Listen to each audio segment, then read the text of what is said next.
All right, now that I've given you a brief orientation of the tool, I'm going to begin officially recording the event. And once again, let me welcome everybody to the online event, Drug Courts Reexamined. This event is sponsored by the National Institute of Justice and the Government Innovators Network. And without further ado, let me just turn our event over to our moderator, Tom Charron. Tom Charron is the president of the American Prosecutors Research Institute and the executive director of the National District Attorneys Association. Mr. Charron, if you will. Well, thank you, Jim, and good afternoon from Washington, D.C. I want to welcome everyone to the program and thank you for allowing the National District Attorneys Association to be part of this important event. First of all, I'd like to introduce to our audience the distinguished panel that will be discussing the issues of drug courts re-examined this afternoon. First of all, we have an expert in the criminal courts, drug court area or field, the Honorable Terrence D. Terrell, who is the first Judicial Circuit Court judge from the state of Florida.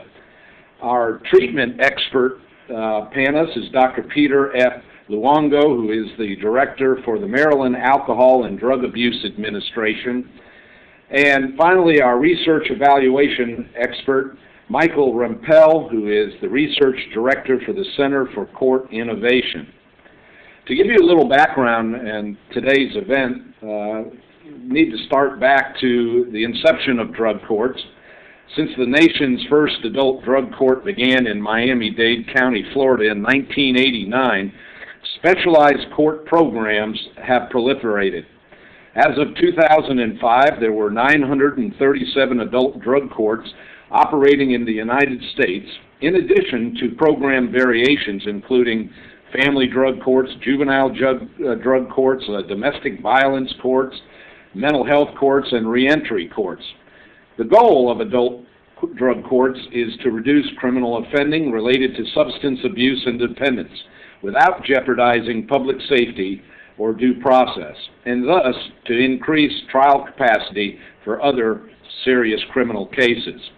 Although they vary in target population and in many different ways, adult drug courts are based on a comprehensive model of assessment, judicial interaction, monitoring, such as drug testing, and supervision, graduated sanctions and rewards, and treatment services that is managed by a non-adversarial and multidisciplinary team. There are several federal agencies that have been involved in this, including SAMHSA, NIDA, and the NIJ, that have funded drug court research, evaluation, and cost studies. As part of its court research portfolio, the Justice Systems Research Division of the National Institute of Justice develops, manages, and disseminates research and evaluation concerning specialized courts, including drug courts. As profiled in a recent special report on drug court projects, NIJ's past portfolio includes studies that focused on discrete aspects of drug court programming, as well as larger evaluations including cost analysis. NIJ currently manages several ongoing projects, including a multi-site adult drug court evaluation. This 5-year longitudinal study is based mainly on prospective data collected for a sample of nearly 1,800 drug court participants and non-drug court probationers drawn from about 30 sites nationwide.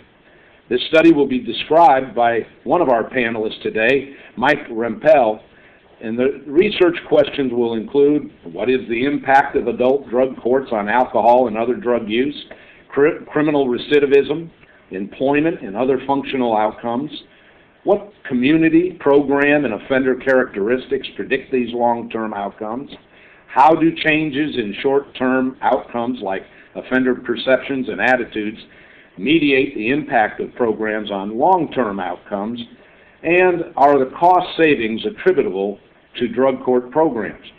In this outline event, sponsored by the Government Innovators Network and the National Institute of Justice, our wonderful panel of drug treatment and court experts will discuss research on adult drug court outcomes and costs, and the factors that affect program implementation and impact. NIJ and other agencies have funded these studies that raise the standard beyond anecdotal observation.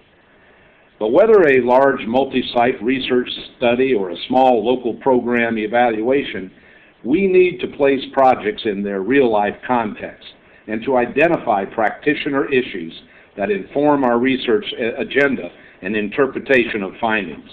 So at this time, I am delighted to turn our first session over to our research evaluation expert, Michael Rempel, to discuss the issues concerning what the evaluations have found. Michael? All right. Thank you very much, Tom. I'd like to just express what an honor it is to be in this event and to thank the Government Innovators Network and NIJ for sponsoring it.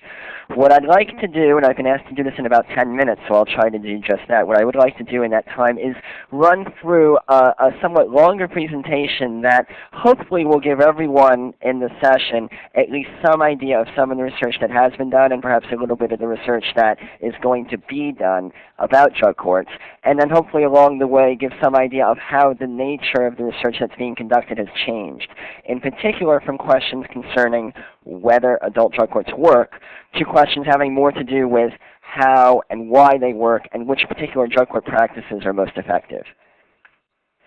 So just a moment of history. When drug courts originated with the Miami Drug Court in 1989, interestingly, the primary goal of that drug court actually was somewhat more mundane than what we now speak of. It had a lot to do with case processing efficiency. Miami and other locations were dealing with exponentially rising drug-related caseloads, rising drug arrests, rising drug incarcerations, and they sought a way to take all these kinds of cases and put them in a specialized court called the drug court and be able to handle them more efficiently.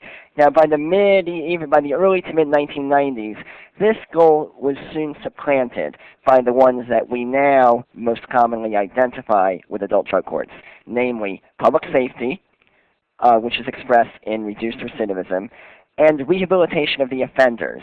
And we can see that in keeping the offenders longer in substance abuse treatment and reducing their substance dependence and ideally providing them with other benefits such as employment, educational opportunities, and perhaps benefits in the areas of mental and physical health.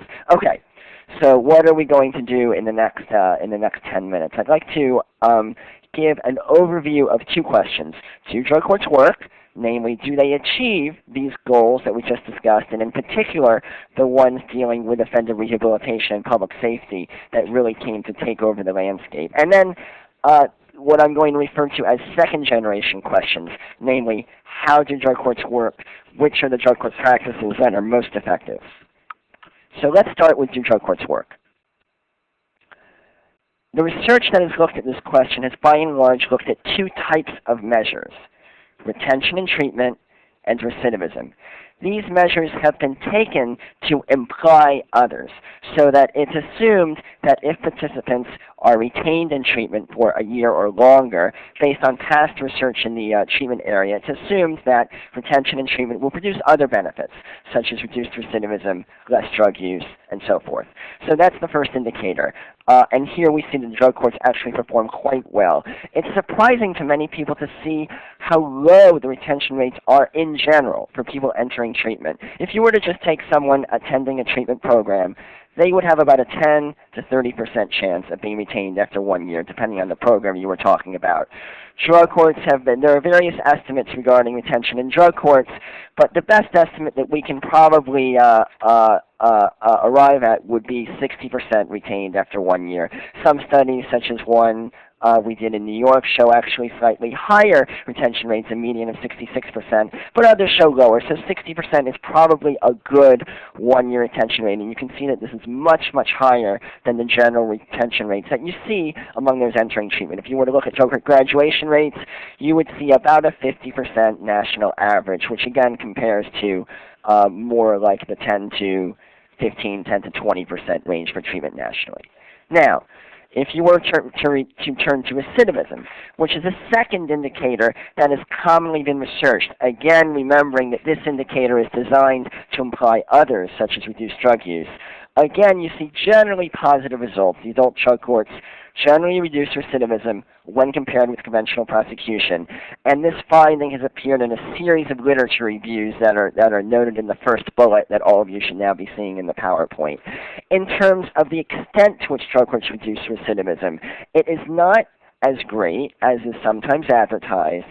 Drug courts, nor any other intervention, reduce recidivism rates by 90%, 80%, or in most cases even 50%. If we were to look at the number of percentage points, a number of studies that have looked at a number of other studies and sought to see across a variety of studies what is the average recidivism reduction, have found that it's in the range of 10 to 13 percentage points, meaning, let's say, 40% down to 27%, 33% down to 20%, and so forth. That would be 13 percentage points. Actually, a couple studies found 13, and then a recent one found 10 percentage points. That's about the reduction that one can expect on average, allowing that the exact magnitude of the impact of any given drug court will vary. There have been a few studies, a statewide study in New York, a statewide study in Washington, and a randomized trial in Baltimore that have found that drug court impacts may be long-term, that they may actually be sustained over a post-program period of time. Okay.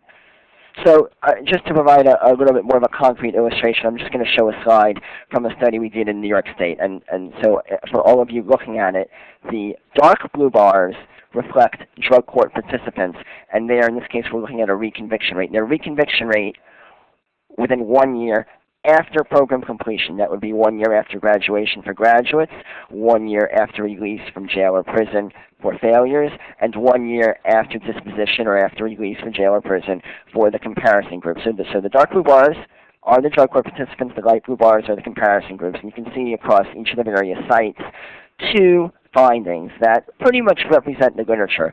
One is that the recidivism rate for the drug court participants are consistently lower across all of these sites. And two is that the magnitude varies. So for example, if you look at, let's say, Queens, they are reducing their reconviction rate in half. If you look at, let's say, Rochester, they're having significant but smaller effects.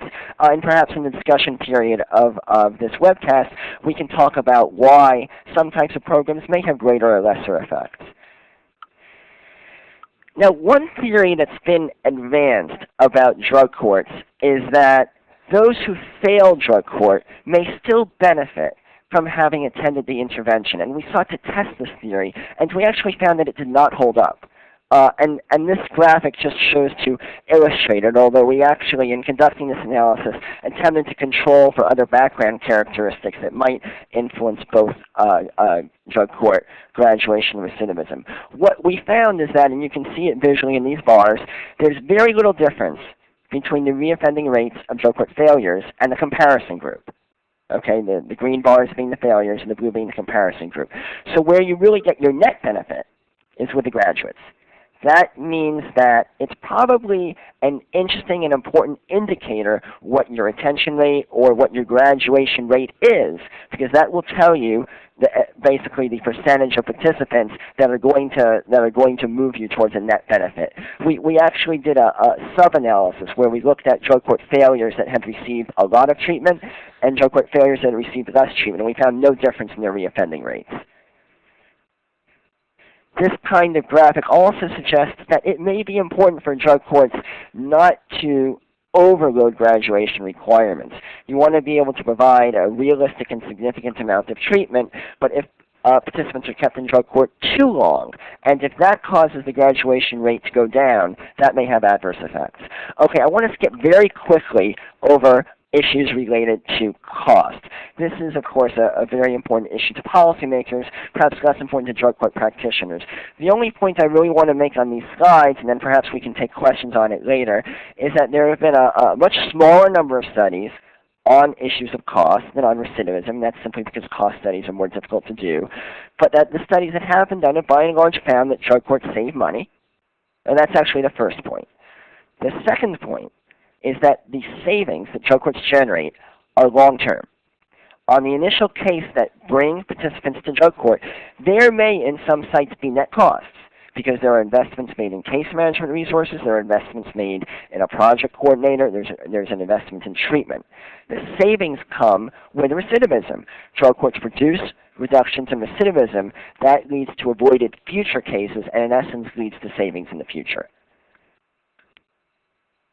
I'll just quickly highlight what I see as perhaps the state-of-the-art cost study, which would be a 9-site evaluation of California's drug courts, which found that 8 of the 9 sites produced net cost savings. And then if we'd like to discuss the study or others later, perhaps we can do that. How do drug courts work? Which practices are most effective within drug courts? Well, you can see here, oh, okay. All right, you can see here a list of drug court practices. Now this list is somewhat long and should be familiar to most of you. I want to throw out the concept that you can actually group these practices together into 2 central categories. One is the very first bullet, substance abuse treatment. Everyone in drug court receives substance abuse treatment, and the theory is that if they're retained in substance abuse treatment for a significant period of time, that should lead to long-term benefits. I want to group all of the other components under a second general heading, which we can term judicial intervention or court intervention or ongoing court oversight. Drug courts have as part of their philosophy the idea that they can achieve better retention rates and achieve greater reductions in recidivism through a judicial component in addition to treatment, where it is not just that someone is sent out to treatment and then they come back only when they've completed or failed, but there's ongoing monitoring. And so all of these other components you see are aspects of the judicial intervention aspect of drug court. Now, in terms of research that's been done on these, I want to go through this somewhat quickly. Let's see. Oh, okay.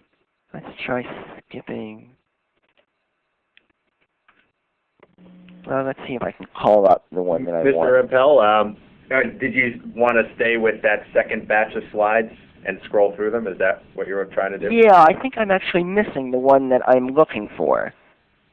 All right, because is it possible that it's in there and you just need to scroll the bar down a little bit? Oh, let me see.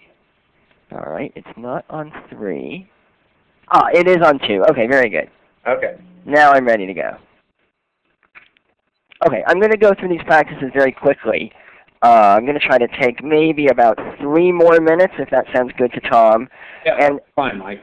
That would be fine. Okay, I'll take maybe 3 or 4 more minutes, but then we can come back to any of this later. Substance abuse treatment, the main finding to draw out is, again, what we've been talking about, that if you retain people in treatment, then you get better long-term outcomes. And there's some indication that in the ideal, you'll want to retain someone in treatment for 1 year or longer. In fact, there's a recent study that is not in this slide, but just came out, that shows that drug courts that require 8 to 16 months of program participation appear to have better outcomes. They appear to produce greater reductions in recidivism than drug courts that require less than 8 months of participation. Okay? Immediacy. The theory is that if you catch people at the crisis moment comprised by the arrest, and you immediately get them into treatment and get them hooked up in the drug court, that will improve their probability of success later on. And in the graphic, you can just see an illustration of this. So if you look at the light blue bars, you see across a number of drug courts the graduation rates of participants who warranted, or in other words, disappeared from program contact within the initial 30 days immediately after agreeing to become a drug court participant. And then the red bars show those that did not disappear in this initial 30-day period. So this suggests that what happens in that initial 30 days gives a very strong indication of what will happen later. Now, what's underlying this finding? We looked more deeply at this data and found that those who were disappearing from program contact were actually, by and large, the people who had not been placed in a treatment program. They were in limbo awaiting treatment, so awaiting placement in their first treatment program. So this suggests that the more that drug courts can rapidly get people hooked up with a treatment program quickly, the better will be the outcomes long-term down the road. Legal coercion. This graphic, I think, will really tell the story. What you have here are, in a particular drug court, you have 3 different categories of participants. If you look at the left bar, where you see a 47% one-year retention rate, you're looking at drug court participants who pled guilty to a misdemeanor, and if they fail the drug court, are facing 6 months in jail. Where you see the 66% higher one-year retention rate, you're looking at participants that pled guilty to a felony and are facing a year in jail. Where you see the enormously high 80% one-year retention rate, you're looking at drug court participants that are facing 3 to 6 years in prison. So you can immediately see the power of stronger legal incentives in actually affecting participant behavior, that legal incentives really can work to some degree even with participants who are in the throes of an addiction. Now that's a very neat and compelling finding, but there have been other studies that have failed to replicate it, which has led to a research program led by Doug Young and some of his colleagues at the University of Maryland, where they sought to examine, well, how is it that participants perceive the legal coercion they face? And what these researchers found is that it's not is that you have an impact on participants not just through the objective fact of how much jail or prison time they face, but also by generating in them the perceptions that they face those consequences. And so you can see in this slide, and we can come back to this later if people would like, a number of elements that help increase the perceptions of coercion that participants have. They can be summarized in a few simple notes. Tell participants what the rules are and what will happen if they fail. Tell them often. Have many criminal justice agents tell them, and then follow through and have rapid enforcement of noncompliance in order to send that message that the consequences are real. And that's how you get those perceptions. All right, the final component that I'd like to touch on very briefly is that of judicial supervision. And by this I mean primarily the regular judicial status hearings that are commonplace in drug courts. Perhaps on average every 2 weeks. Some drug courts do this every week. Some drug courts do it every month. Some drug courts titrate it, where you might start with weekly judicial status hearings, go to bi-weekly, then go to every 3 weeks, then go to monthly.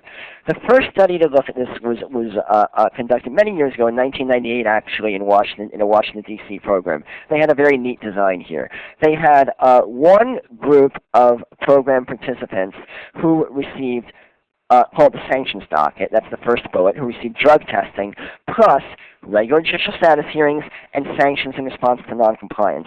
Then they had another randomly assigned group that only received the drug testing, but they didn't come into court, see the judge, and there was not a use of sanctions. And then you can see the 2 results bullet, that essentially those on the sanctions and judicial supervision docket performed better, had lower rates of rearrest and lower rates of serious drug use.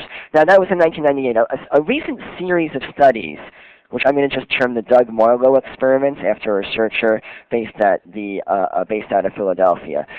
He and his research team conducted a series of randomized trials in a number of northeastern sites and came up with the same finding every time, which somewhat qualifies our understanding. His studies found that, quote-unquote, high-risk drug court participants are particularly likely to benefit from judicial status hearings, whereas, quote-unquote, low-risk drug court participants, for instance, those that have not previously failed treatment or those that do not have other co-occurring disorders, may perform just as well with, quote-unquote, as-needed monitoring. In other words, may not need the frequency of judicial monitoring as the high-risk group. So this might suggest a policy implication of devoting your resources to maybe doing those weekly or bi-weekly status hearings for those in the high-risk group, and perhaps having others that you might monitor less frequently and save resources on. And then finally, just digging a little bit deeper about this issue of judicial supervision, a number of studies, one actually large study funded by the National Institute of Justice, has involved focus groups with drug court participants. And these studies have consistently found that participants, when asked themselves, always point to their interaction with the judge and the motivating role of the judge during the judicial status hearings and assisting their recovery. Well, great. Okay. That's a great place for us to start. And since you mentioned Sounds great. the area of treatment, I'd at this time like to call on our other panelist, Dr. Peter Luongo, to talk a little bit about the treatment element of this study and our experience with drug courts. Doctor? Thank you, Tom. and welcome to everybody. It's a pleasure to be here and to have been invited by the Government Innovators Network and the National Institute on Justice. My perspective on this is from the health side. I have a long career in working with what we call here the core social institutions that are always open for business and who provide functions that simply will never go away. And we think about what we do in substance abuse treatment as adding value to what goes on in those core social institutions. And obviously, the criminal justice system is a core social institution. I'd like to help summarize some of the work that we have now begun to understand better over the last 30 years of empirical research about addictions. One of the things that we do know, and Mike brought up, that drug court research has found, is the fact that the longer someone stays in treatment, the more likely it is that they're going to do well. And in fact, we not only know that from beginning to end of treatment, we now have some longitudinal studies, particularly the TOPS studies that are funded by the National Institute on Drug Abuse, that indicate that if people complete treatment, a year later, the gains that they've made hold. This is very important. It means that we have a dose-related response that's at work here. One of the things that we also found out is that not all treatment is the same. And in fact, that not one size fits all. This is a particularly useful finding, but it's also a particularly common sense one, and makes you wonder how come it took us so long to get to it. The fact is, we have a better understanding now that people are at different stages of their addictive disorder. And in fact, providing the exact same treatment for everybody is simply not going to work. As Mike had pointed out, some of the outcomes, including dropout rates, are frightening. Across the country, 40 to 60% of people drop out of outpatient treatment within the first 30 days. Now, if you think about addiction treatment in the perspective of the healthcare industry, or even from a business perspective, if 40 to 60% of your customers didn't really want what you had to offer, you'd pretty much be out of business. What we've got now is a much clearer picture that we need to more carefully match someone's problems to a level of care. We have been developing the notion of standardizing addictions assessments to match people to the American Society of Addiction Medicine patient placement criteria. You might have heard of this as ASAM, levels of care. Those levels of care provide a first discrimination on what kind of treatment people need to get. We think of matching as the preferential assignment of a person to conditions that would optimize a good outcome. In addictions, we have a variety of levels of care, all the way from level 1 outpatient, where someone is seen in clinical situation less than 9 hours a week, level 2, which is called either intensive outpatient or partial hospitalization, 9 hours of more service a week, and then a full continuum of residential services. One of the breakthroughs over the last 30 years has been understanding that we'll maximize results by matching people to levels of care. This is something that has to be widely used in drug court. If you think of drug court as a way to hold someone's attention, the social control, to keep them in care, then you've got a good notion of melding social control and treatment. We think from the treatment side that drug court is a wonderful opportunity to not only gather someone's attention and focus resources, but to have that fit between the justice system and the health system be maximized.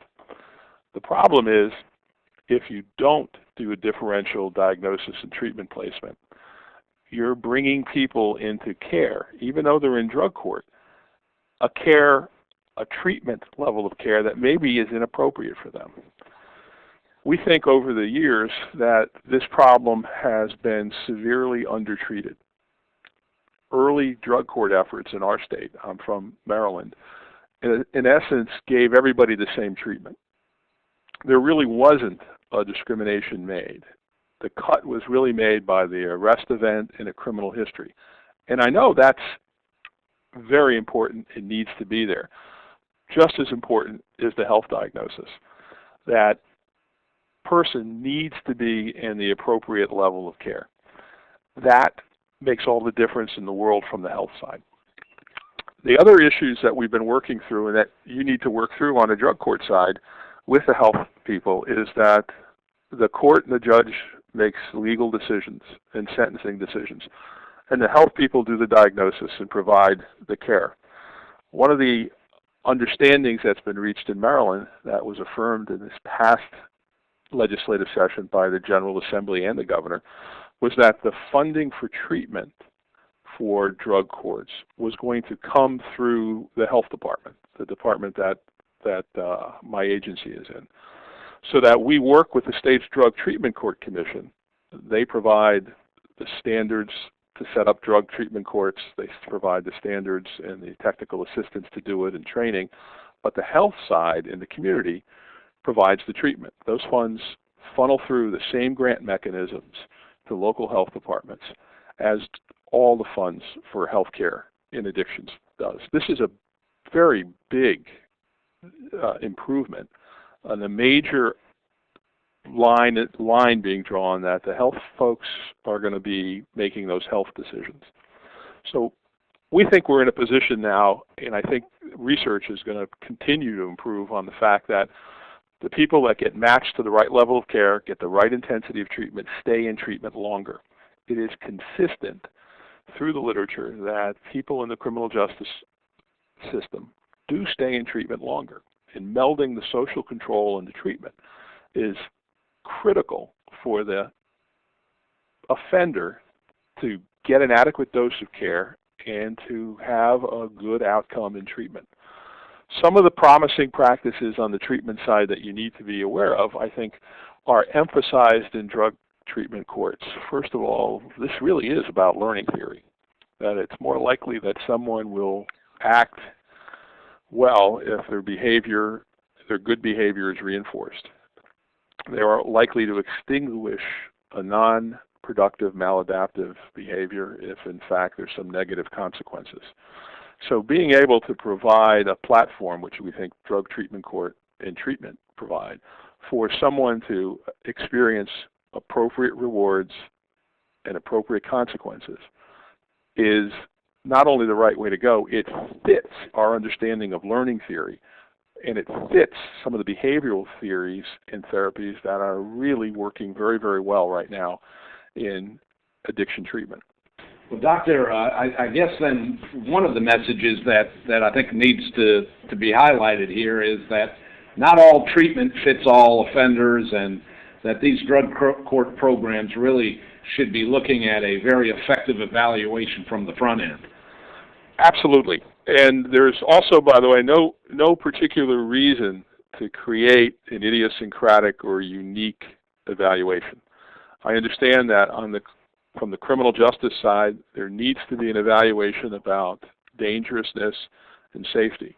But on the health side, there are standardized instruments that are well validated and they're reliable, and also have a component that's an automated information system attached to it. So if you're going to do a standardized assessment for everybody who comes into drug treatment court, you can use an instrument like the Addiction Severity Index, which provides 7 problem index scores that will help match a person to the right level of care, and also provide, Tom, an ability to measure change over time in treatment. Which I think is a very important element, certainly for the court to understand and to measure the success rate. Absolutely. Yeah. Speaking of the court, if I may at this time, and Doctor, I know we'll come back to a number of things you've said, hopefully before our session is over, but I really would like to turn now to Judge Terrell. I noticed that, I guess maybe because of my background a little bit, that a couple of things that Mike Rempel said through his findings in his study really place a very significant role on the judge in the court system in not only meting out an appropriate sentence, but also monitoring and having contact with the offender during this process. So I'd be very interested as well in your perspective concerning what the court's perspective is on this issue. Judge? Thank you very much, and I'd like to likewise thank the Government Innovators Network and NIJ for letting us participate in this. I participate and rule and preside in a drug court in a medium-sized community. We have about 50,000 people in the city and 325,000 in our SMSA here, but basically what drug court judges are finding uniformly across the country is that it's really a case management tool and a tool for public safety. And I think the discussions that you've seen so far are consistent with that. If I could ask Jim to put up Dr. Rempel's first slide regarding the drug court practices, that would be helpful. We basically have a number of issues that we try to address in drug courts. We bring in a variety of people in different drug courts in different contexts around the country. There are pretrial drug courts. There are post-plea drug courts. There are post-sentencing drug courts. So we have any number of kinds of monitoring. We have now some reentry drug courts where people are coming back after serving a jail or prison sentence while they're being returned for some community supervision. And arguably, one could just intuitively conclude that when you're being monitored closely, you tend to be more responsive to direction. And that's basically what courts do. We basically provide a list of specified requirements for people who have violated the law. They need to follow through with those requirements and hopefully will be successful in changing their patterns of behavior. One of the things that is significant for drug court judges in particular is recognizing that arguably you're in a somewhat different role. All of us who go through the kinds of training that we get in our local and state training sessions or through the National Association of Drug Court Professionals recognize that it is really a team exercise.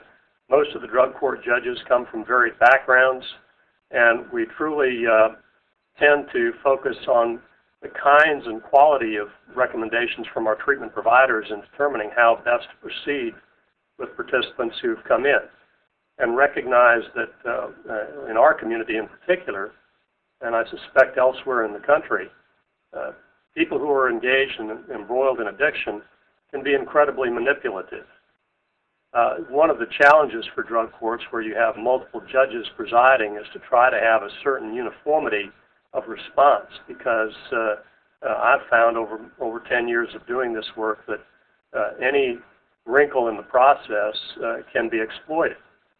So you have to be communicating with other participants in the program.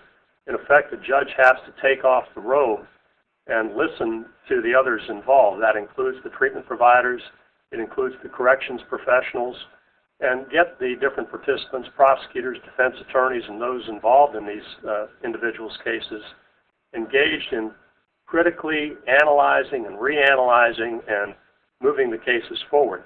So I would tell you that one of the things we're concerned about is obviously the fact that this is a significant case management tool that requires a lot of resources compared to a traditional model where someone is just referred to supervision. If you look at the drug court practices slide from Dr. Rempel, he certainly identifies that as a question. Judicial supervision is a core part of that process. And we use all of the different categories that he's identified in working on how to manage an individual effectively. One of the things that we found is immediacy of response, unlike any other mechanism in the court system, is vital. The people who come into the drug courts that I deal with give up significant rights to come into the program. They give up the right to preclude judges from participating in ex parte communications.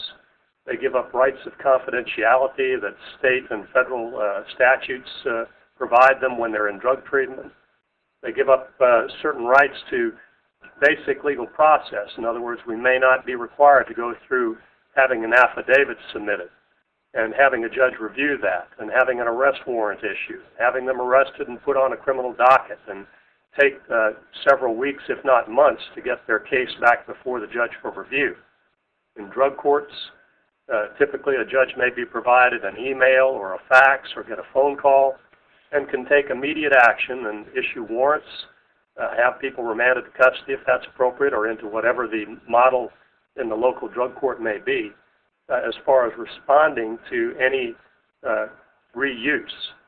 Part of the process is the idea of the multiple second chances. I'm not sure I agree with that language necessarily, but certainly we do deal with that in the context of when people relapse, that's part of addiction.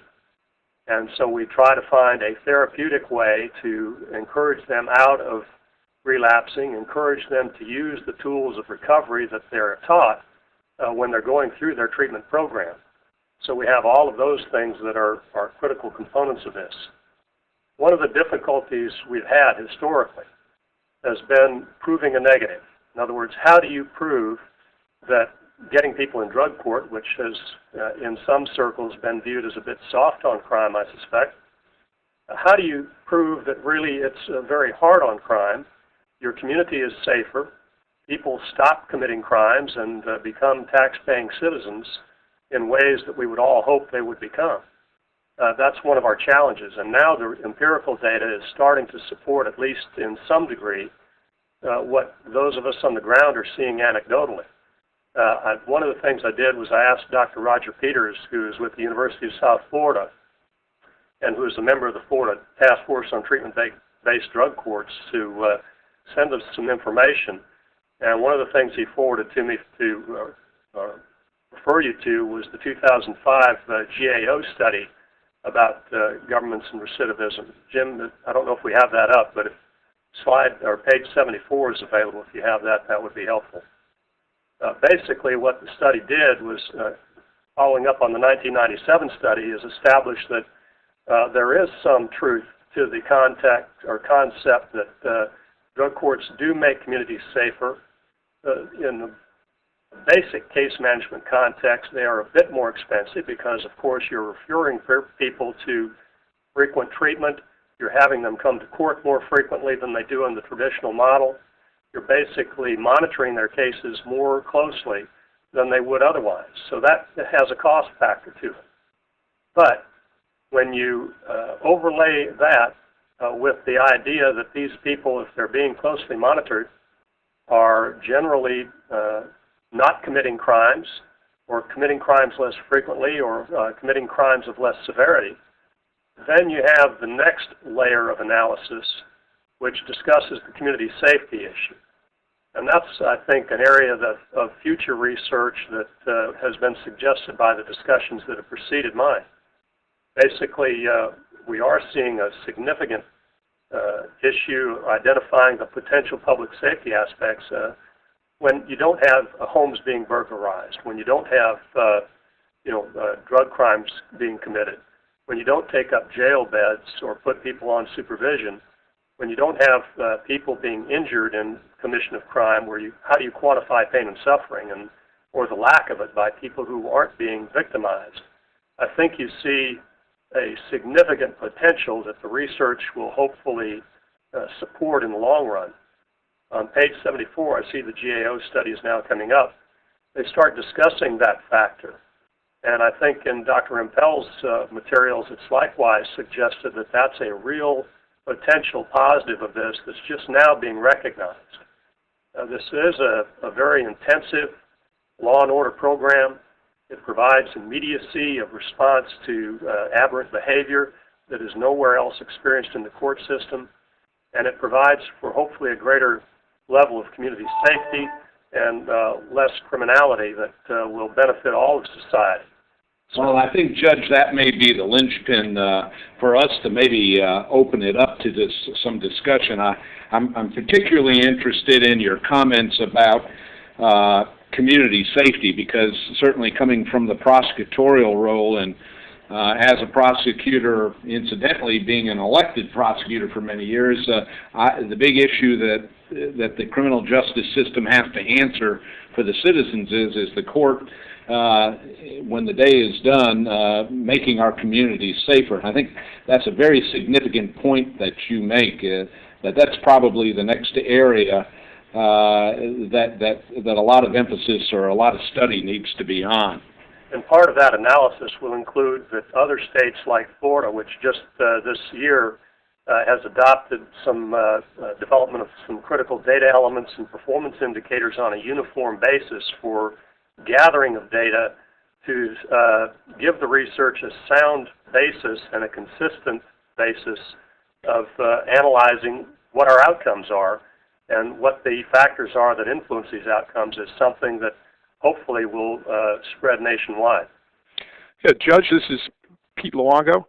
Yes, sir. One of the things that will help with this is the fact that the federal government now, SAMHSA, through Congress, is requiring the states to provide data and information on a set of measures called the National Outcome Measures. And they're exactly the measures that any drug treatment court would like to see. These would be reported out from the treatment side, and they include things like reduced substance use, reduced criminality, increases of employment, increased social stability, if you're an adolescent, increased participation in education. These are the kinds of things that are going to be routinely reported across the country from the publicly funded treatment system. And that is going to be a boost to drug court advocates, because now with a standardized set of measures, the research for people like Mike will be much easier to do. Right. And I want to follow up on that, Doctor. We did just we're getting a number of great questions in, and I'd really like to turn it over to our audience.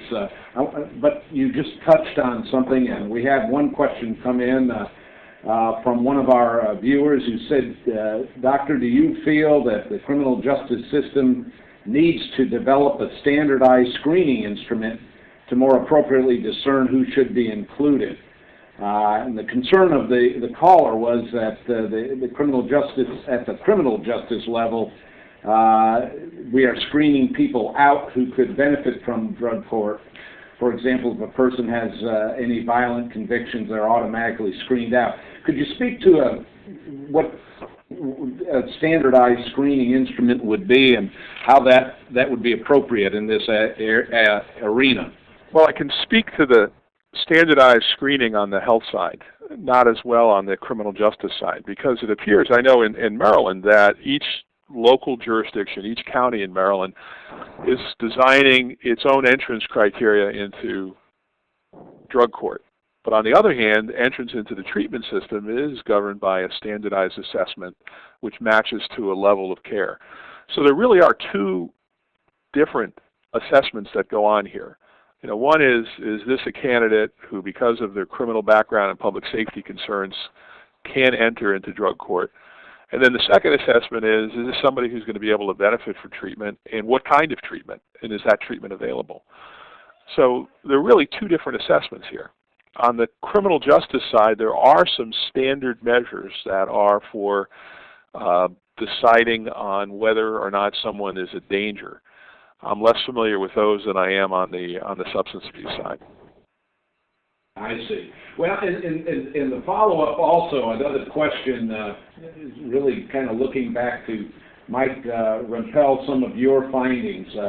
One of our callers wants you to expand on comments that are, what is the most appropriate target population? You mentioned the target population. Can you expand on that a little bit, Michael? Sure. It can be a somewhat of a confusing issue in terms of target population, and hopefully I can explain why it's confusing but cut through it. On the one hand, those, for example, with a more extensive criminal history or those whose current charges are more serious are probably at greater risk for reoffending. Now that is true in drug court, and it's true outside of drug court. So it would therefore appear that perhaps in looking at that finding on face value, one would want to target less serious offenders for the drug court. But that is in fact not the case.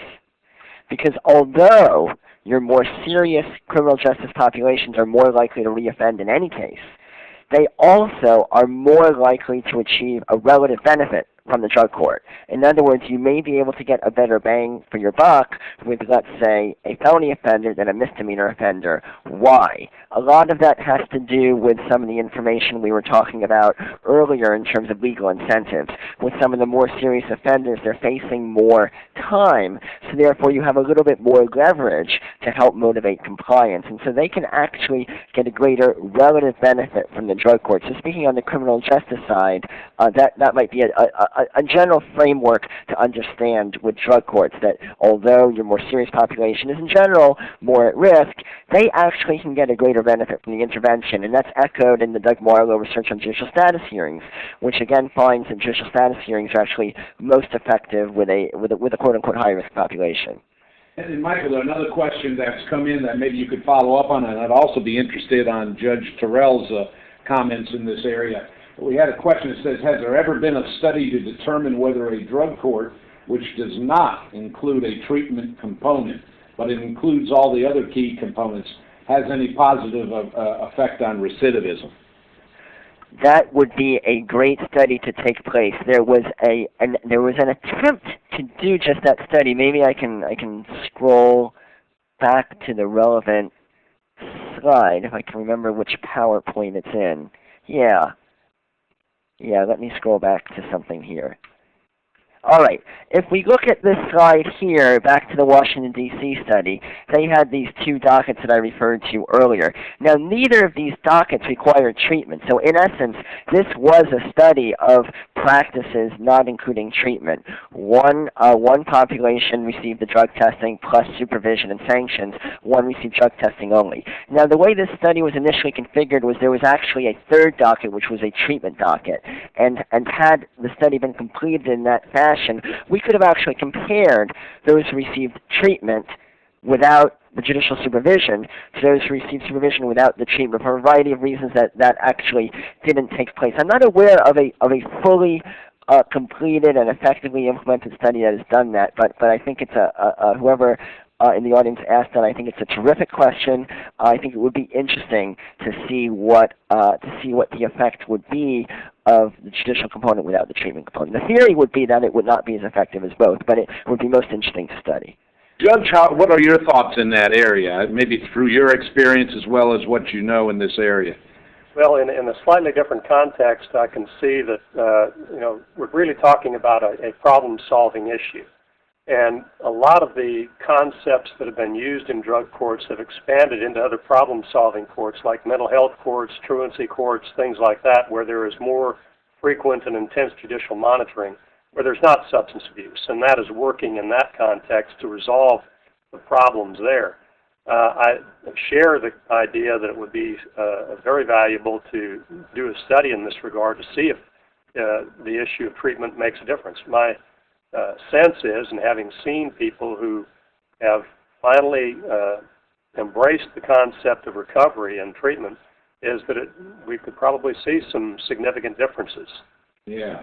And Judge, another question come in, but it's probably on all of our minds. Can you conceivably keep someone in drug court too long, or do you see a point at which that the effective treatment or sanctions kind of falls off? I mean, is there such a thing as keeping a person in drug court too long? I don't think we've really addressed that, because the component of the people who are in treatment has a financial side to it. And that means that we are funded for a certain length of treatment for individuals. Some of that can be extended based on need of the individual.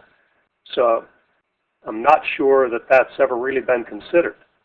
This is Mike Rempel. I'm not I agree that there may not be a definitive answer to this question, although it is a concern that I have, because it appears as though those who ultimately fail drug court don't receive the benefits of it. A concern I would have would be overloading graduation requirements.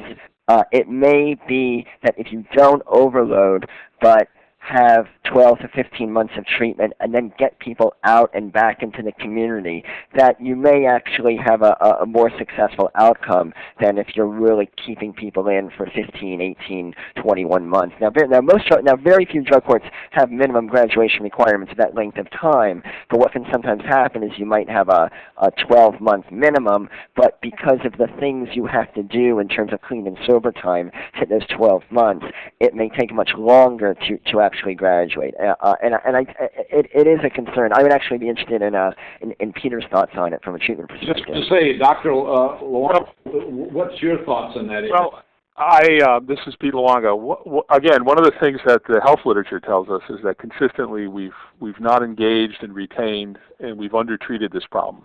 It's a kind of a fascinating question that you would keep somebody too long in treatment. And understanding the nature of treatment, there are things that people need to learn. If you would, they need to self-diagnose. They need to understand the problem that they have. They need to understand how to treat it. And they need to be able to then practice these behaviors, to be able to acquire some skills to make it in sobriety. And the issue is, if there are too many requirements that don't allow them to practice, that don't give them some measure of responsibility as they move along, it's a fascinating question to find out if too much supervision at the wrong time tends to push people towards failure. And I would really welcome the opportunity to take a look at that. I'd like to ask a question that I think really probably would apply to all three of our panelists, and that is, what threatens a successful drug court program success? I mean, can you think of instances or anecdotal stories where you think the drug court process could be threatened in any way, the success of the program? I could answer that first. This is, again, Yes. Luongo. Luongo, yeah. From the treatment side, everybody getting the same thing no matter what. I have, this is kind of a modified joke about, some of my best friends are judges, and in a close conversation with some of them, where obviously we're on very good terms because I can get away with saying this. I would say, how is it that from law school that this person needs this kind of treatment? How come everybody that comes here, they're all going to get acupuncture, when in fact there hasn't been any differential diagnosis done? And that kind of stuff doesn't happen anymore. I think in the early days it did. So I think what's a real threat to the integrity and the success of drug courts is if everybody gets shoved through with the exact same treatment plan, going to the exact level of care, getting the exact services, which kind of makes a sham of the notion of differential diagnosis and placement and individualized treatment. Yeah. How about, Judge, how about your comments in that area? Anything you think may threaten the program's success from the perspective of the bench? There are essentially two and possibly three that come immediately to mind. One of the things that's been discussed here, and it's really a practical factor in our programs, is the difference of intake. There's an intake from the bringing the case into the drug court, and that varies across the country. In many jurisdictions, that's a prosecutorial decision, whether they allow an individual into drug court. And then after that, the treatment provider does the differential diagnosis. So the gatekeeping, if you will, is a question that doesn't recognize the realities of the differential diagnosis and what may be necessary for that individual. The other thing that's becoming a more critical component for us is the question of continued funding. Many drug courts across the country, and there have been several that have had to disband over recent years, have encountered tremendous problems in continued funding for the comparatively less expensive process of doing drug court vis-a-vis sending people off to jail or prison. And of course, the third thing, which is the one that everyone is concerned about, is that worst case scenario where a participant gets involved in some terrible criminal conduct that reflects poorly on the court system. And those are realities that we deal with every day. Right. Well, I've had a number of questions that have come in concerning whether or not we can address whether any federal drug court programs are either involved, Michael, in your studies, or that anybody would like to comment on. We've got a number of questions in that area, so can any of our panelists enlighten our audience in that area? I cannot. The programs I'm primarily aware of are all part of state court systems. Okay, does that kind of answer I think our questions out there? We also had someone asking us a little bit about the national outcome measures. Where would you find such listed? I don't know, Michael, if Sure. you could address that. I think I can address that. I'm sorry, Dr. Pete Luongo. No problem. If you go to the website for the Substance Abuse and Mental Health Services Administration, SAMHSA, you'll end up being able to see a site that you can click on that is for the national outcome measures. And you'll be able to look at outcome measures for both the mental health side and the substance abuse side.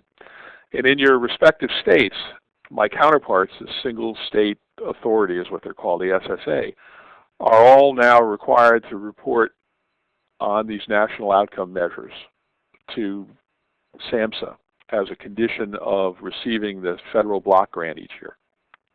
Okay, great. So I hope that will give you a good orientation there. We also had a question about a particular drug court that does a period of 12 months treatment with 12 months aftercare meetings. And they wanted to know what the importance of aftercare counseling is to a drug court program. And I could ask any of our panelists that question if they would like to answer it.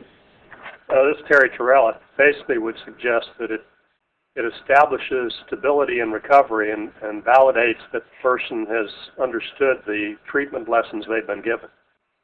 Okay.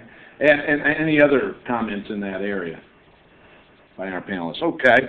Well, let me get into this area of recidivism and relapse. And I think all of the panelists mentioned it a little bit, that from a realistic approach, when you're dealing with the drug courts, and probably speaking for the prosecutors of America, this is a difficult issue to deal with, and that is that realistically, in the drug court settings, you're going to have realistic, or there are going to be times when there is either relapse, recidivism, or a person who has been able to abstain from heavier drugs and then test positive for some lesser supposed drug. How does that factor into the success of drug courts? How do we successfully play the role of realists, but at the same time effectively deal with the sanctions? And this is to all the panelists. Well, I'll provide, I guess, a few snippets of information that can perhaps be relevant to the question. In terms of the issue of whether someone relapses and how you want to respond and do you want to fail someone out, one snippet from a study we did was we were able to get really strong data on all sorts of different infractions, warrants, treatment absences in court, drug test positives. We found that of program graduates, in other words, of those who succeeded, and and this was a program, by the way, that ultimately achieved a substantial reduction in recidivism. We found that only 14% of program graduates flew through without any non-compliance. So you know that to have a successful drug court, you do need to have an approach to relapse where you involve multiple chances, because otherwise everyone is simply going to fail out. Now, as far as the approach you take, there's also a behavioral literature that precedes the whole drug court literature, which suggests that while you may want to give multiple chances, sanctions are important, and there are certain principles associated with the use of sanctions, one being certainty, that it's believed to be to have positive behavioral effects whenever you have one of these events of noncompliance, you have some kind of interim sanction response. And drug courts, of course, use all sorts of intermediate sanctions, ranging from staying in the jury box, writing an essay, doing community service, to very short jail stays. And so maybe those are the two snippets I would start with. That we know that multiple chances are important or everyone's going to fail out, but we also know that there's a behavioral literature that suggests that you do want to use sanctions in response to every infraction in order to motivate future compliance. Judge Terrell, excuse me, Michael, but Judge Terrell, how do you broach that issue with a participant in your drug course? I mean, you realize that there may be, and I know you mentioned it earlier when you were looking at one of Mike Rempel's slides about multiple offenses. How does a judge, how does the court deal with that up front? Well, typically we try to use it as a therapeutic tool for that individual and other participants. In the drug court that I preside in, and another judge here, Judge Kim Skivasky, presides in, we typically bring people up at the very beginning of our drug court session who have had a problem. And we talk with them about what the problem is, how did they relapse, for instance, what occurred, what can be done to overcome that, why didn't they use their relapse prevention techniques that they've been given by their treatment provider, and then provide an immediate consequence. One of the follow-up points to what Mike was talking about is the issue of immediacy as well as certainty. And that is one of the true values of the drug court concept, with that issue that there is a cause and effect relationship. People who have developed their addictions developed it over time. And it takes time for them to grow away from that addiction, recognizing that, people, places, and situations are their significant risk factors. And so they have to change behaviors, they have to change associations, they have to change a way of living. And so you're going to have multiple potential relapses. You're going to have to recognize that and deal with that productively in your program. I see. I want to kind of switch a little bit here and maybe ask Dr. Luongo this particular question that came in. It said, what about involving persons with serious personality disorders as well as maybe a drug dependency in drug courts? What's your feelings in those areas, or are we trying to solve too much at one time? What's your thoughts on that, Doctor? Well, first of all, you couldn't define a more high-risk group of people than someone with a drug dependency and a severe personality disorder, whether it's borderline personality or antisocial personality disorder. If you're going to make a go of it, you absolutely need to have an ability to have a good, solid range of treatment options that you can increase in intensity and decrease as needed. People with personality disorders, again, by definition, are your highest risk when combined with drug dependence, and to be able to successfully manage them in the community, the coordination between the social control and the treatment has to be almost simultaneous, as well as the ability for the treatment provider to vary their approach and the intensity of what they're doing. You can do it, but no one is having fabulous success on this, even apart from drug court. I see. And is that does that generally come up in the screening process? And how is that dealt with? Maybe I'm asking also the judge in that area too. You have a person in who obviously has a drug offense, and then in the screening process or somewhere in the background it comes up that they also have a behavioral or some mental deficiency. I mean, how is that dealt with in the criteria? Usually that is a screening issue that comes up after the person comes into our program. There may be some gateway procedures in other drug courts that identify it in advance, because dealing with the dual diagnosed patient is one of our great challenges, and providing some continuity, dealing with both issues in a productive way, and helping the individual deal with their personal challenges. Again, from the screening side and the assessment side, if you're doing a valid, standardized assessment, like an addiction severity index, you'll be picking, or a GAIN, another tool called a GAIN. You'll be picking up whether or not this person has a comorbid mental disorder, and be able to judge the severity of it and whether or not your treatment system in your community can work with a person who has a comorbid substance use and mental disorder. If that system cannot do that, then you are just going to set up for failure for the drug court as well as, as for that patient. Tom, this is Terrell. One of the challenges that we have following up on this point is that when we get people into these programs across the country, we have different levels of resources. For instance, my program has a single source treatment provider, whereas other programs around the country have numerous treatment providers. And coordinating those services is a tremendous challenge for the different programs. I imagine.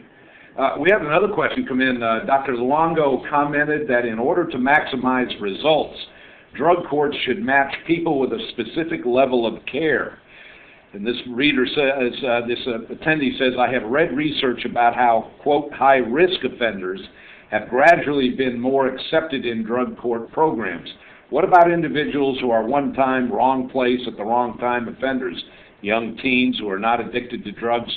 Are these individuals appropriate candidates for drug courts, or should they be prosecuted through the traditional system? I'd select all of your feelings in that area.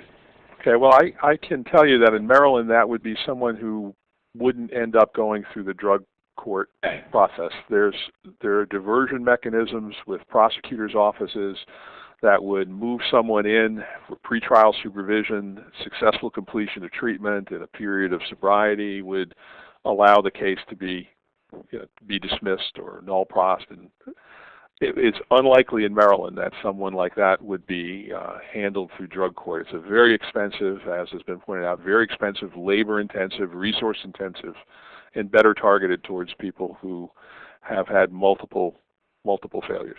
And Judge Terrell, is that your experience in your jurisdiction as well? Rarely do we have people who have little involvement with the system come in, but it has happened from time to time. And basically what we try to do with those folks, especially if they're of a younger age, is talk to them about life management skills, and that they can gain a lot from this program as well once they've come in. But that's all a part of the screening process, typically handled by the prosecuting authority. Okay. Now, there's been a lot of talk, not only in the questions I see coming in, but also in the presentations about cost savings, caseload savings, cost per capita savings. And I know Michael Rempel had one slide in that area.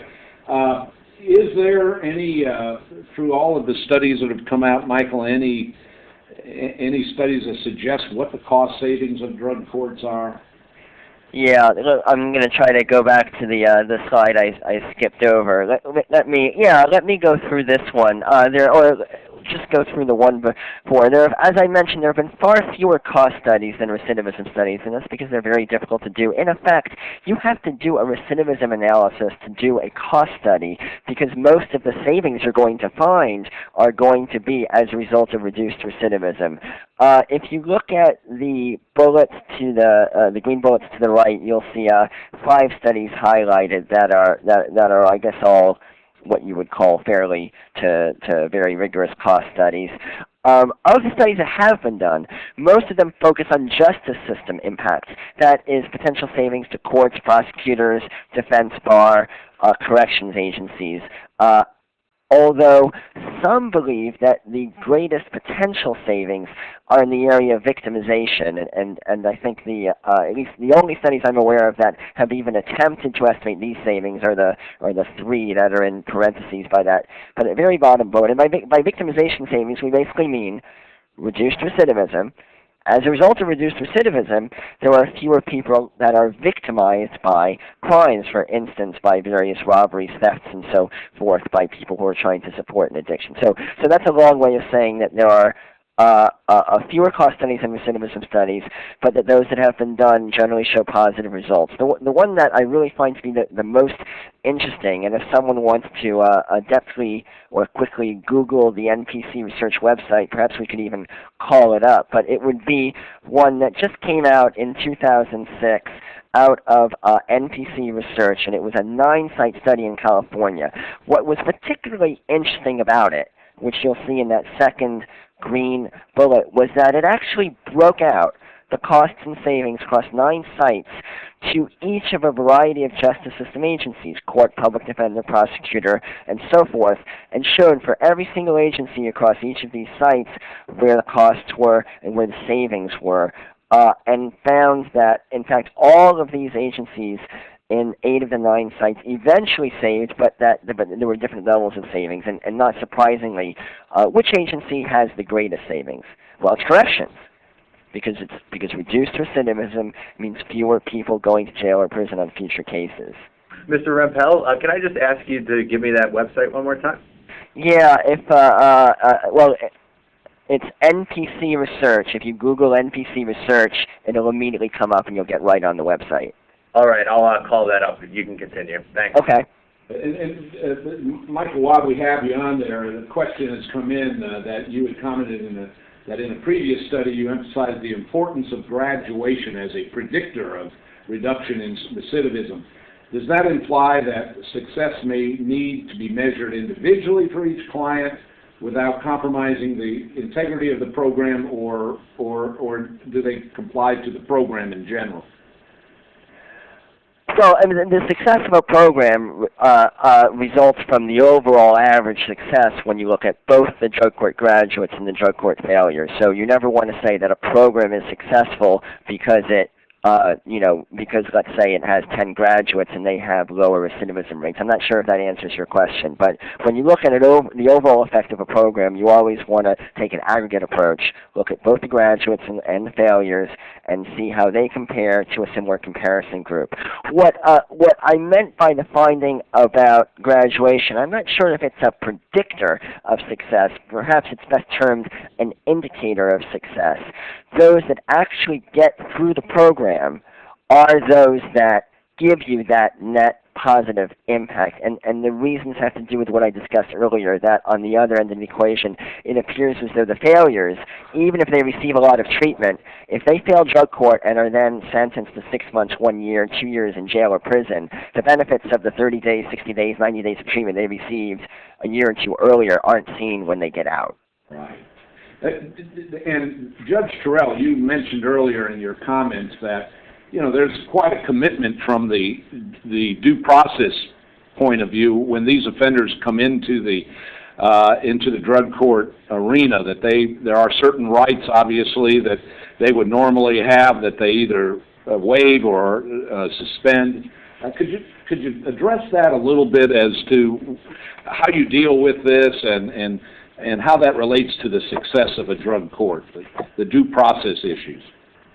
Typically, in most programs, in consultation with defense counsel, a defendant will come in and sign and agree to, and the judge reviews with them before entry into the program, whether they understand that they have certain rights.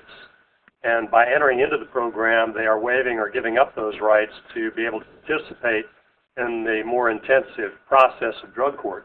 So it's a part of a colloquy between the court and the individual to ensure that they typically understand all the things that they are giving up, if you will, for this alternative of the opportunity to participate. Uh-huh. Now, this is kind of a wide scope here. I think we're at the point of the program where I think we're all wondering what the future of drug courts will bring. Is there any new development, standardization, or studies that are being looked at in these areas? And I guess I start with you, Michael, since you are our first panelist. What do you see as the future of our drug courts in America? Well, the future of drug courts is probably, I would say, would be in 2 areas. One would be figuring out how to increase scale, how to increase volume. We now know that drug courts, on average, produce reductions in recidivism, at least the adult drug courts do. But yet, for instance, in one national survey, we found that the average drug court in the country averages 40 participants per year. Now, that may be a lot in some places in rural areas where they don't actually have that many criminal defendants. But I think there is a growing perception that maybe drug courts might not be reaching all of the participants who might be able to benefit. So that raises the question of scale, of volume. How do you now reach more people with this intervention in order to not let it slide by reasons of too few people receiving it? And that raises questions about Do you want to institute centralized screening mechanisms in your courthouse? Do you want to have do you want to do something like what is happening in California with Proposition 36, where they attempt to give court-mandated treatment to a far higher volume of participants, but yet they do it without a full drug court model, and some of the results suggest that it may not be quite as successful as the full drug court model. Do you want to start taking drug court practices and training judges or others to be able to implement some of these practices in courtrooms throughout given courthouses in order to increase volume, but again recognizing that if you go that route, you might compromise efficacy. So volume is probably the first, general area of interest. And I think the second area is how to save resources, how to save money. Are there certain practices that are more important than others, and are there some that are less important than others? And is there a way with the less important practices to save resources by going in a different route, or investing where investing in practices that really make a difference? And Dr. Luongo, from the treatment standpoint, what is the future of drug courts from your perspective? I'm going to start by echoing some of what Mike said. I think the scale and pumping up the volume is really important. Right now, and this is a tongue-in-cheek way of saying it, it's sort of a boutique service. In Maryland, what we're trying to do is create drug courts, multiple drug courts in every judicial circuit. And we're looking at making sure, from the treatment side, that we're providing a standardized assessment that goes along with entry into the court to make sure that we can match people to the right level of care. We can't move fast enough in some areas to set up more in the treatment continuum, and I think that limits what you can do in a drug court. And I think in Maryland, the Drug Treatment Court Commission has done a terrific job of standardizing the operations of drug courts, providing training, and making sure that you're not going to be setting up a drug court in a jurisdiction that has inadequate treatment. And if you have only one kind of treatment and you want to set up a drug treatment court, then make sure that the people that go into that drug treatment court setting are going to be able to benefit from that treatment. So we're working on both the operation side and working on, if you would, the clinical integrity side. And I couldn't agree with Mike anymore that if this is going to be viable and sustainable, the volumes have to go up. You cannot have a drug treatment court that has 40 or 50 people in it in the course of a year. Right. And Judge Terrell, how about your views on the future of drug courts? I agree with both the gentlemen in their comments. We also find some other challenges from the court side and the supervision side, and that deals primarily with adequacy and efficacy of training for participants on the court side of the drug court equation. That is a significant question, and even on the judicial side, it's a future problem. Most judges have dealt with the traditional concept of resolving a specific case or controversy. Drug court is a bit more proactive than that, and it requires the drug court judge in a way to, at least in some contexts, work in collaboration with all the participants in drug court, as opposed to being the neutral, detached, impartial ruler on the evidence. So that's a slightly different role that some judges are reluctant to enter. And if you deal with the concept of differentiated training and learn how to do the problem-solving court techniques that are necessary to effectively monitor these people and encourage them, and then change hats to the adjudicatory side if someone is unsuccessful, that's an emotional difference because to some degree it's easy to get a bit invested in these people and their hopeful success in the program, or on the other side, the sadness of their being terminated from the program. But that's a challenge judges deal with in a more direct way every day, and the point of training goes across that spectrum to ensure that there is some judicial turnover and stability in getting judges to work and monitor drug courts in a proper fashion. It seems like what I am hearing from all of our panelists is that this is a long-term commitment to the process, and that some of the traditional, I don't want to say hurdles, but certainly issues that we deal with in criminal justice really are kind of thrown out the window when we deal with drug courts. I particularly am interested in all three of you saying that the volume of drug courts needs to increase. From a prosecutor's standpoint, that certainly is a major issue.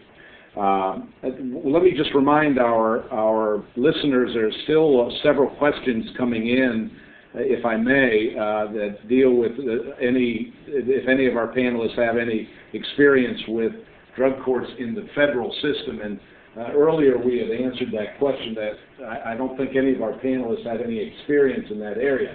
That's certainly not to not to downgrade our federal courts, but I think we've answered that question.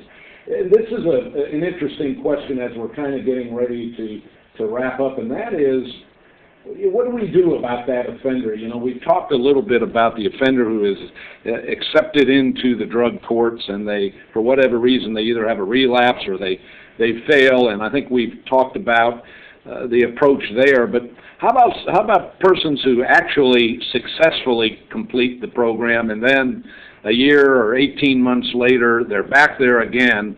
They've successfully graduated, but now they're back applying for it again. Does anybody have any ideas, either from a research, a treatment, or enforcement standpoint, as to how we deal with these offenders? As depressing as it may appear to all of us. Let me just mention from the court side, it depends on the status of the individual. If they've completed whatever supervision component was a part of their participation, then they have a new case arise, then it's dealt in that fashion, or dealt with in a traditional way. Many programs across the country do not allow readmission. Some do. So there's not a uniformity of that process, of my understanding, as far as we deal with people coming back in. If they're still on supervision, then that depends on the program dynamics about how you deal with a post-graduation relapse. I see. Okay. Yeah. And another interesting question, again, to any of our panelists that just came in, is, and it may just be this particular court, but there is a question as to why there seems to be within the drug court framework a little or no family involvement in the drug court. Can anybody at least answer that question, or is that a right perception or not? And what I guess they mean by family involvement is the offender's family. This is Judge Terrell again. We typically see the offender's family, sometimes we'll have a lot of involvement. They'll accompany individuals to court, they'll get them to treatment, they'll get them to supervision. There's certainly a lot there at graduation for those who are successful. And we often see them at termination, if they're unsuccessful, requesting some additional help or some other alternative. So they are engaged. You see a lot more family involvement in other kinds of drug courts, like the family drug court and dependency cases. So it has varied impacts for the individual. There are a lot of individuals, obviously, who don't have a significant family support system in their community, and that's a totally different question. I see. And a very interesting question, because I think we sometimes forget, but obviously our teenagers, our juveniles certainly are involved in cases involving drugs and the involvement in the use of illegal drugs. Are there any juvenile drug courts showings that they're getting the same outcomes of adult counterparts, or is anybody aware of that, any of our panelists? Well, there are some studies of juvenile drug courts, but they are very few, and at least according to one review I've read, I expressed some skepticism about the number of what you would call rigorous juvenile drug court studies. I will say that there was an interesting review that just came out. It looked at, I believe, 61 total drug court studies, and of that 61, some were adult, some were juvenile drug courts. For what it is worth, the study did show that the adult drug courts performed somewhat better than the juvenile drug courts. But I think the consensus at this point is that there have been few juvenile drug court studies, even fewer that could really be relied upon, and so we may have to wait a little bit longer. for definitive information. Another part of that equation is that in the context of juveniles, they're not totally in control of their environment. There are other players in the context of the caregiver, whether that's a parent, a grandparent, or some third party. So they just don't have the control issues, and I think that may impact that differential outcome. That's a very good point. Very good point in that area. Yeah, just to echo it, I think that when the final results come in, we may find that the trend does hold up, that the kinds of really outstanding effects on the adult drug courts may not quite be mirrored among the juvenile drug courts. Right. Well, we're winding down, and there are a couple of little other areas that I know we'd like to touch on. Let me ask you this: we've done a lot of research and evaluation of drug courts since 1989. Where do you think there needs to be further research, evaluation, or examination of drug courts? And I'd really like to hear from all three of our panelists on that, probably starting with you, Michael. All right, well, I guess if no one minds, I'll take the opportunity to go to a side, and here it is, other directions for research. As I mentioned, I think the field early on was dominated by questions of do adult drug courts work. Now it's moving, I think appropriately so, to what we would call the second generation questions. And in fact, if you look at the National Institute of Justice and the National Institute of Drug Abuse, these are the kinds of questions that they are seeking to answer, namely, what practices make the greatest difference? What kinds of treatment modalities make the greatest difference? How can participants be motivated? What is the ideal target population? Who does better in drug courts? Some of these first few bullets up top. So that would probably be my own focus. Would be at this point in time with the adult programs, maybe we can focus a little bit less on do they reduce recidivism and a little bit more on why they do and which practices may be responsible for some drug courts perhaps having greater effects than others. Is it because of the population they work with, or is it because of the particular judicial supervision practices they use, and so forth? Certainly these are the questions that the major federal funding agencies are now focusing on. So with that in mind, I would actually be interested in what the other two panelists think about this transition. Dr. Luongo? Well, I am very interested in what should be the ideal target population. I think that the experiences that we all have are that there are very different entry requirements into courts, and some courts now are evolving to have a very specific picture of what should be the target population. I think a kind of a different take is going back to the notion of simultaneously managing social control and treatment, which is the platform that drug treatment court gives you. I think it's a perfect opportunity to develop integrated, automated information systems, a shared record for the treatment programs as well as the court, as well as the supervision, that would improve over the next few years all the outcomes that we have. And I think we've got some good examples of such systems out there. They are not the routine, they're not the standard. And it would make it easier for us to not only follow how people are doing, but also be able to measure the effectiveness of the interventions that we're actually doing with people. I think that would go a long way to make Mike's job a lot easier over the next few years.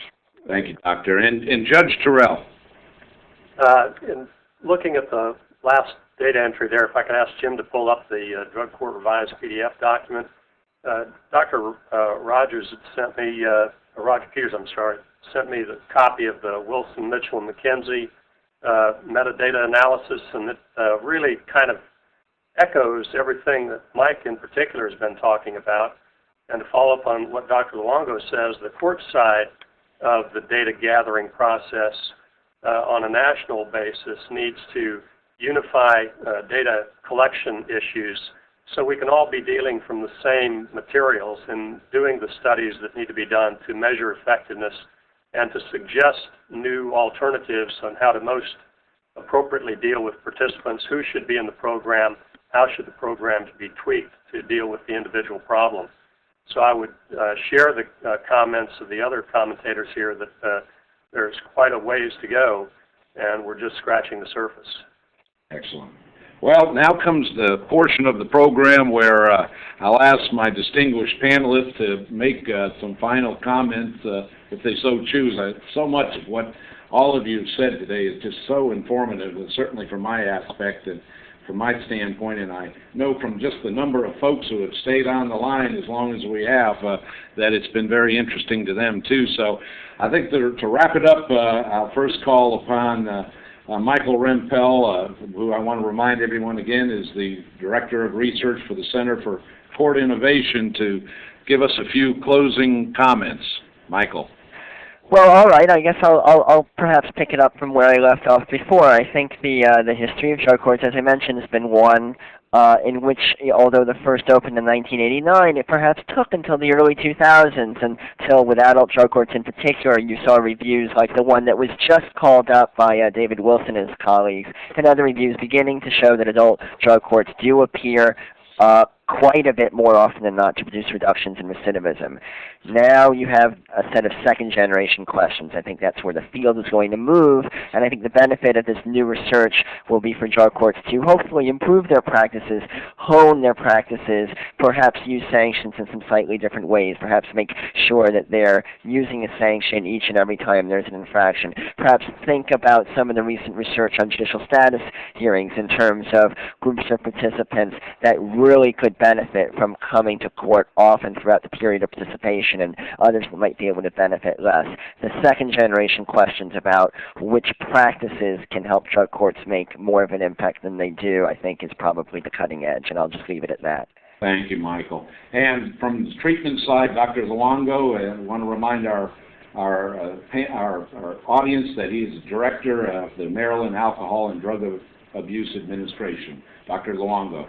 Well, thank you. We have certainly learned a lot about treatment over the last 30 years. We've got some very solid empirical evidence about what works for whom under what conditions. For drug courts to be successful, we have to keep evolving that interface between community-based treatment and the criminal justice system. To the extent that we continue to update ourselves, give people adequate doses of treatment, we think drug courts can be a very successful part of a community's response to substance abuse.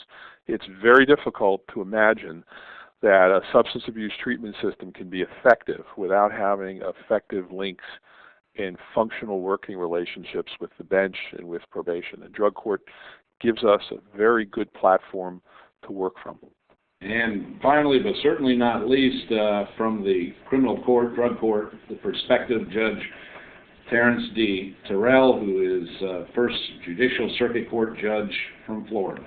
Judge. Well, my parents would like to tell you it's Terry, but at any rate, the point is there's an area that we haven't talked about in this discussion is some of the really exciting stuff that's going on with the National Institute of Health and in identifying addictive issues with regard to brain function and some of the other technologies and things that may become the part of this process in the near future. There's a lot of stuff going on in that arena that supplements what can be done with the drug court concept.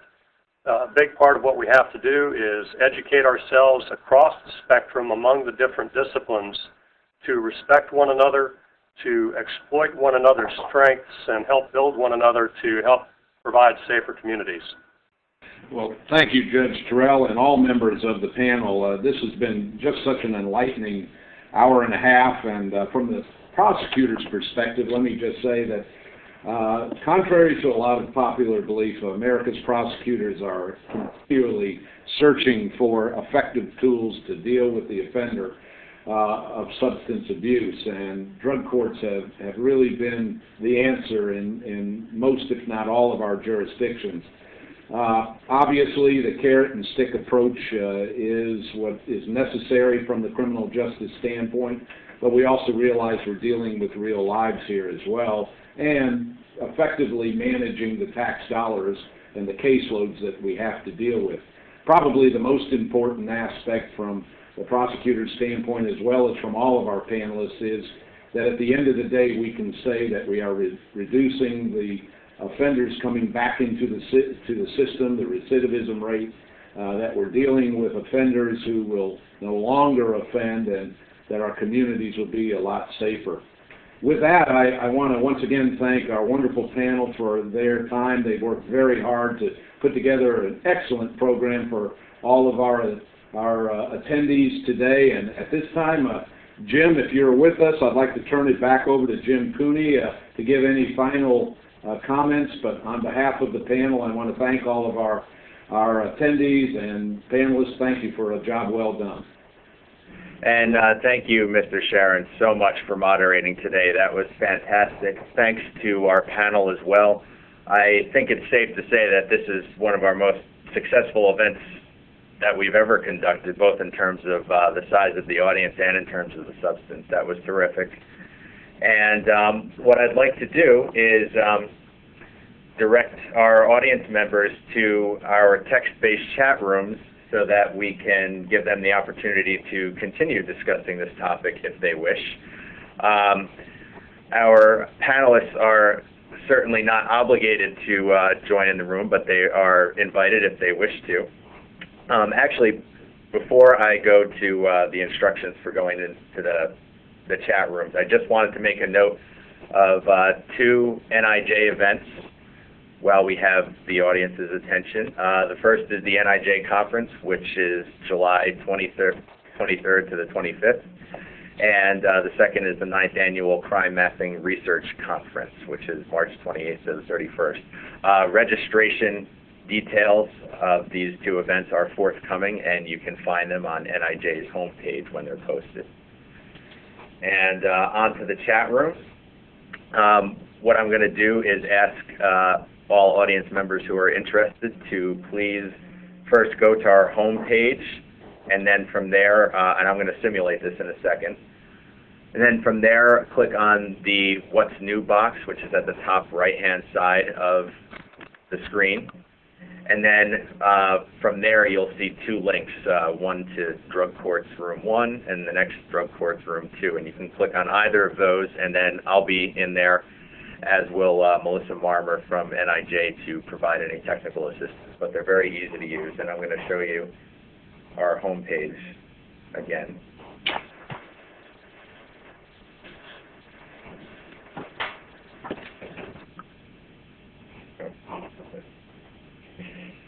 I'm sorry, bear with me 1 second. All right, this is the Government Innovators Network homepage. And then you'll see at the top right, post-event chat, click on that link. And then if you click on either of these two links, you'll enter the room. And with that, thanks again to all of our audience members and to our wonderful panel and to our terrific moderator. This has been a real pleasure, one of the best events I've ever observed, and thank you. Thank you. You're welcome. Good day. Good.